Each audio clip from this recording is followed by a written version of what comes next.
Kitabu cha Mwanzo. Mwanzo sura ya kwanza. Hapo mwanzo Mungu aliziumba mbingu na nchi, nayo nchi ilikuwa ukiwa, tena utupu, na giza lilikuwa juu ya uso wa vilindi vya maji. Roho ya Mungu ikatulia juu ya uso wa maji. Mungu akasema, iwe nuru, ikawa nuru. Mungu akaiona nuru ya kuwa ni njema. Mungu akatenga nuru na giza. Mungu akaiita nuru mchana, na giza akaliita usiku. Ikawa jioni, ikawa asubuhi, siku moja. Mungu akasema, na liwe anga katikati ya maji, likayatenge maji na maji.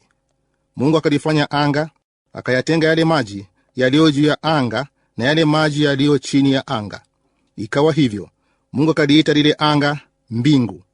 Ikawa jioni, ikawa asubuhi, siku ya pili.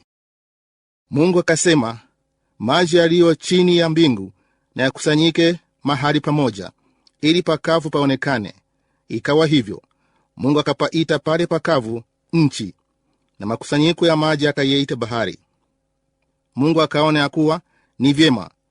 Mungu akasema, nchi na itoe majani, mche utoao mbegu, na mti wa matunda uzaao matunda kwa jinsi yake, ambao mbegu zake zimo ndani yake juu ya nchi. Ikawa hivyo. Nchi ikatoa majani, mche utoao mbegu kwa jinsi yake, na mti uzaao matunda ambao mbegu zake zimo ndani yake kwa jinsi yake. Mungu akaona ya kuwa ni vyema. Ikawa jioni, ikawa asubuhi, siku ya tatu. Mungu akasema, na iwe mianga katika anga la mbingu, ili itenge kati ya mchana na usiku, nayo iwe ndiyo dalili na majira na siku na miaka. Tena iwe ndiyo mianga katika anga la mbingu, itie nuru juu ya nchi. Ikawa hivyo. Mungu akafanya mianga miwili mikubwa, ule mkubwa utawale mchana na ule mdogo utawale usiku. Akafanya na nyota pia. Mungu akaiweka katika anga la mbingu, itie nuru juu ya nchi, na kuutawala mchana na usiku, na kutenga nuru na giza. Mungu akaona ya kuwa ni vyema.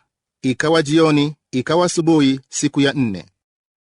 Mungu akasema, maji na yajawe kwa wingi na kitu kiendacho chenye uhai, na ndege waruke juu ya nchi katika anga la mbingu. Mungu akaumba nyangumi wakubwa na kila kiumbe chenye uhai kiendacho, ambavyo maji yalijawa navyo kwa wingi kwa jinsi zao, na kila ndege arukaye kwa jinsi yake. Mungu akaona ya kuwa ni vyema. Mungu akavibarikia akisema, zaeni mkaongezeke, mkayajaze maji ya baharini, ndege na wazidi katika nchi. Ikawa jioni, ikawa asubuhi, siku ya tano. Mungu akasema, nchi na izae kiumbe hai kwa jinsi zake, mnyama wa kufugwa nacho kitambaacho, na wanyama wa mwitu kwa jinsi zake. Ikawa hivyo. Mungu akafanya mnyama wa mwitu kwa jinsi zake, na mnyama wa kufugwa kwa jinsi zake, na kila kitu kitambaacho juu ya nchi kwa jinsi yake. Mungu akaona ya kuwa ni vyema.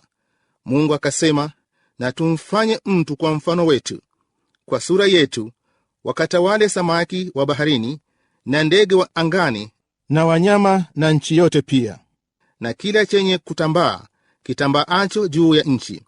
Mungu akaumba mtu kwa mfano wake.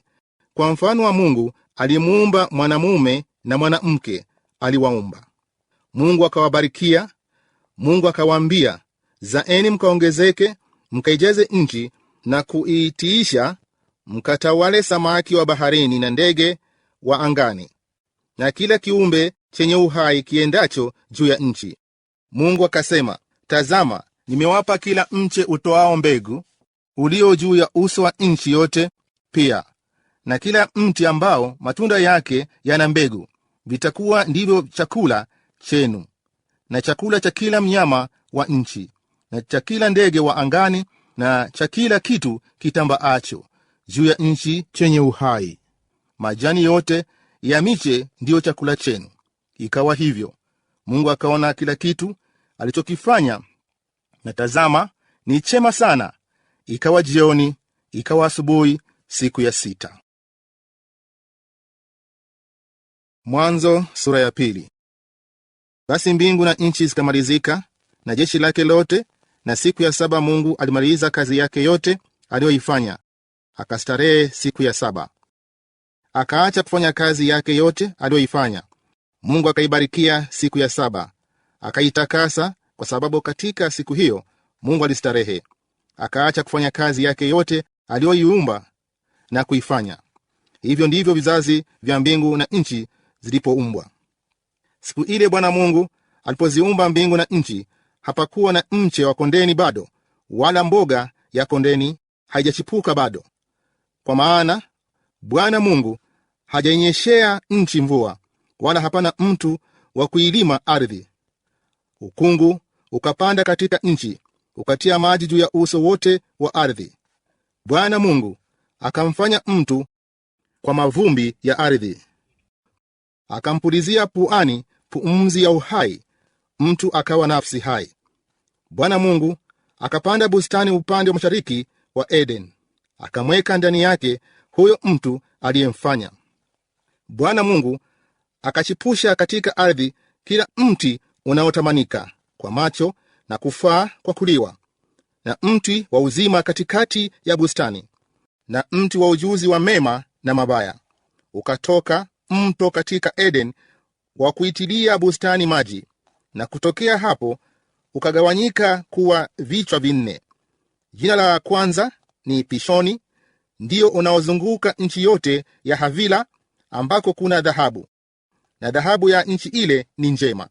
Huko kuna bedola na vito shohamu. Na jina la mto wa pili ni Gihon, ndio unaozunguka nchi yote ya Kush. Na jina la mto wa tatu ni Hedekel, ndio unaopita mbele ya Ashur. Na mto wa nne ni Frati. Bwana Mungu akamtwaa huyo mtu, akamweka katika bustani ya Eden, ailime na kuitunza. Bwana Mungu akamwagiza huyo mtu akisema, matunda ya kila mti wa bustani waweza kula, walakini matunda ya mti wa ujuzi wa mema na mabaya usile, kwa maana siku utakapokula matunda ya mti huo utakufa hakika. Bwana Mungu akasema, si vema huyo mtu awe peke yake, nitamfanyia msaidizi wa kufanana naye. Bwana Mungu akafanyiza kutoka katika ardhi kila mnyama wa msituni na kila ndege wa angani, akamletea Adamu ili aone atawaitaje. Kila kiumbe hai jina alilokiita Adamu likawa ndilo jina lake. Adamu akawapa majina yao kila mnyama wa kufugwa na ndege wa angani na kila mnyama wa mwituni, lakini hakuonekana wa kumsaidia Adamu aliyefanana naye. Bwana Mungu akamletea Adamu usingizi mzito, naye akalala. Kisha akatwaa ubavu wake mmoja, akafunika nyama mahali pake, na ule ubavu alioutwaa katika Adamu Bwana Mungu akaufanya mwanamke, akamleta kwa Adamu. Adamu akasema, sasa huyu ni mfupa katika mifupa yangu na nyama katika nyama yangu, basi ataitwa mwanamke, kwa maana ametwaliwa katika mwanamume. Kwa hiyo mwanamume atamwacha baba yake na mama yake, naye ataambatana na mkewe, nao watakuwa mwili mmoja. Nao walikuwa uchi wote wawili, Adamu na mkewe, wala hawakuona haya.